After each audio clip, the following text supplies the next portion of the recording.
మీ ఇంట్లో ఫ్రిడ్జ్ ఉంది కదా, జనరల్గా ఫ్రిడ్జ్ క్లీనింగ్ అంటే ఏం చేస్తారు, అది తీసేసి డోర్ ఓపెన్ చేసి దాంట్లో ఉన్నవన్నీ నీట్గా తీసేసి దాన్ని క్లీన్ చేస్తారు. ఫంగస్ అనేది అలాగే ఉంటుంది.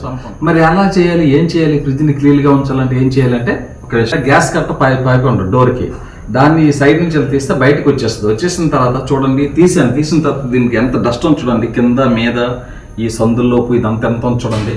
కాబట్టి వీటి వల్ల ఏంటంటే ఫంగస్ ఎక్కువ ఏర్పడి మనకి స్మెల్, ఎంత ఫ్రిడ్జ్ క్లీన్ చేసినా స్మెల్ అనేది ఉంటుంది. సో అందుకోసం మనం ఏం చేయాలంటే, ఒక గిన్నెలో కొద్దిగా సర్ఫ్ వేసి ఒక బ్రష్, మనకి యూజ్ చేసిన తర్వాత పాడైన బ్రష్ ఉంటుంది చూడండి, ఆ బ్రష్ పట్టుకొని ఇలా ఇలా ఇలా ఇలా ఇలా పామేమనుకోండి. ఇప్పుడు ఎగ్జాంపుల్ ఇది ఇలా పట్టి పామేమనుకోండి, ఇక్కడ చూడండి ఎంత ఫంగస్ ఉంది.